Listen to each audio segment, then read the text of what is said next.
Okay, so hey guys, and welcome back to another predictions video, and in today's video I'm going to be predicting the Garcia versus Silva fight. If you are new around here though and you haven't yet subscribed, please do so.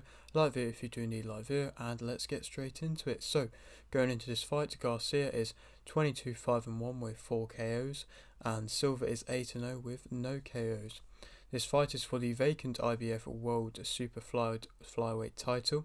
Garcia's last fight was a win via unanimous decision, and Silva's last fight was a win via unanimous decision versus Gangloff. Garcia is 42 and Silva is 28. Garcia is a southpaw. Garcia's losses have come versus Lujan in 2022, Bermudez in 2019, Guzman in 2018, Juarez in 2016, and Gonzalez in 2013. She's been fighting pro since 2010, and in them losses she is yet to be stopped. To speak a bit more about what I've just been saying, that of course is for the vacant title. Lujan vacating the title I believe a little while ago, and now this being first fought for since then, and I believe Lujan might have won it versus Garcia back in that fight in 2022. I might be wrong, but now she's getting another shot at it, Garcia. So Garcia's last performance, it was a solid unanimous decision victory against a toughish opponent. Silva's last fight was an entertaining one, to be fair. It was one which she definitely showed dominance and won most of the rounds with. She at times showed certain weaknesses, which I'm going to talk about more, but there was times where, and possibly later on in the fight, where the fight was closer than it possibly should have been, and especially with the earlier rounds being so dominant, the earlier to mid rounds being so dominant with Silva, the later rounds, in my opinion, were a bit closer than, like I mentioned, probably should have been. Garcia, a very big age gap, age deficit compared to that of Silva's, being, if my maths is right, 14 years. I might be wrong with that. So yeah, there is quite a big age deficit, and you'd have to think, if Garcia loses here, is this possibly the end of her career? Because I'm sure she's not going to be wanting to be fighting any lower ranked opponents anymore, and possibly she might struggle to build her way back up to getting back to this title shot, depending on how dominant of a champion Silva is. If she then wins this fight, of course she has to win this fight first. Garcia, being the southpaw, it's going to of course add another element to a unexperienced Silva. And of course Garcia's had these losses, but she is much more experienced, like I mentioned, and of course never been stopped. And Silva, from her record, isn't really somebody who is really stopping her opponents. Garcia, as a fighter, she circles around the ring well. She's composed, she works with a jab, she's a front foot type fighter. She will push through her shots, she's got solid feints, she'll impose her size.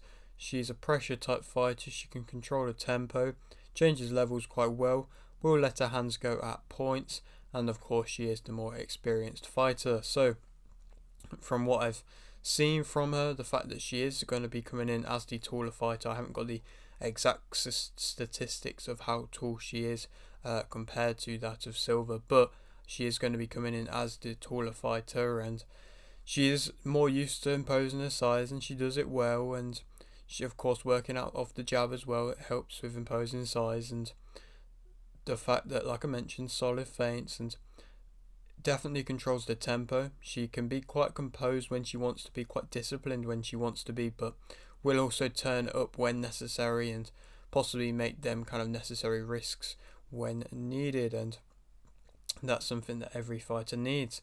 Negatives about her: she's not overly fast, she does lack head movement, she's not got great combinations. In close, she can struggle a bit more. She seems a bit reluctant at times to throw. She can be a bit wild when she does throw, and therefore resulting in her accuracy also being off a bit when she does throw. When she throws, she's kind of throwing one punch at a time, and when she does seem to try and issue a combination, it's not exactly the cleanest and doesn't really look that smooth. And like I mentioned, it might be down to her reluctancy and then just kind of forcing herself to throw it, or it might just be the fact that she's just quite reckless or quite wild with them shots. So them things, it's not amazing to see. The speed, I'd say she is slower fighting than that of Silva, and possibly that's her age, possibly that's just the way that she fights, and the way that she does lack head movements as well.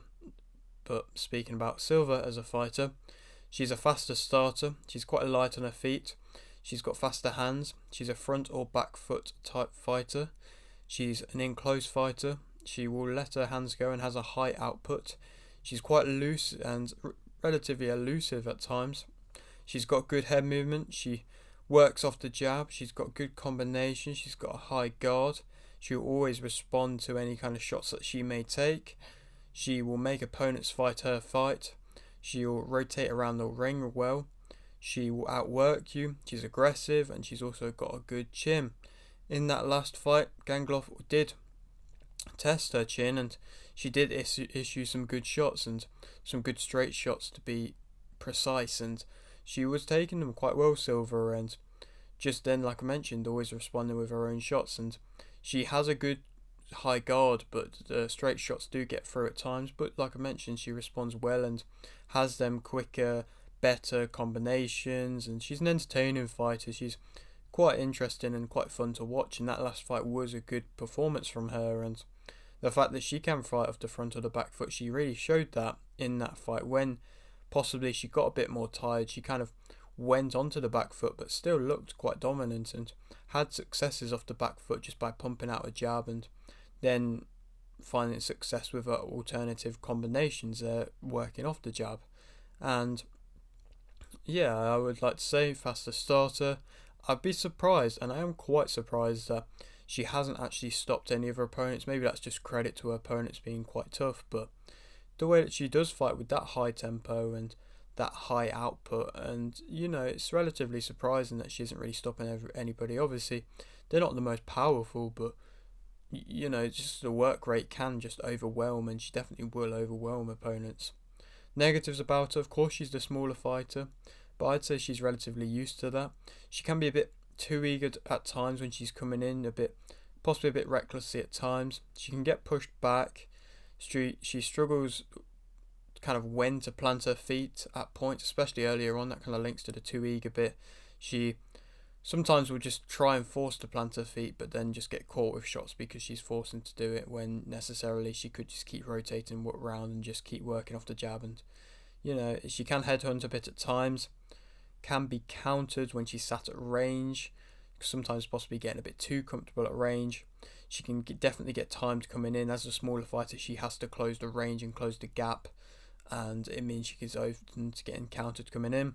She can't really impose herself, definitely nowhere near as much as what Garcia can do, and so that's where Garcia might be able to find the more successes, with just being able to just kind of look at her and be like, well, you're the smaller fighter, I'm not going to let you bully me, I'm going to be the one that's going to impose myself. And I feel like she could do that. Her defensive movement sometimes can be a bit off, and she can tire later on in the fights. It's understandable with the fact that she is a quick starter and she has got a high output, but that's when she can go on the back foot. But like I mentioned, she does tire a bit, and she was definitely breathing heavy in that last fight. Silva is the favourite for this fight, and I think that Silva will win via unanimous decision. In my opinion, I think she will outwork Garcia with them quicker, faster hands, and just I'd like her to keep moving and not sitting at range. If she gets too comfortable and starts sitting at range, that's when she might find issues against Garcia. But I think if she keeps moving and has that high output, she could definitely overwhelm Garcia, possibly even get a stoppage. But I would like to say a unanimous decision victory for Silva. Where is she gone to next? Possibly going and fighting Lujan. She's still fighting now. I mean, I'm sure is going to be she would want her title back, and so that could be a good fight.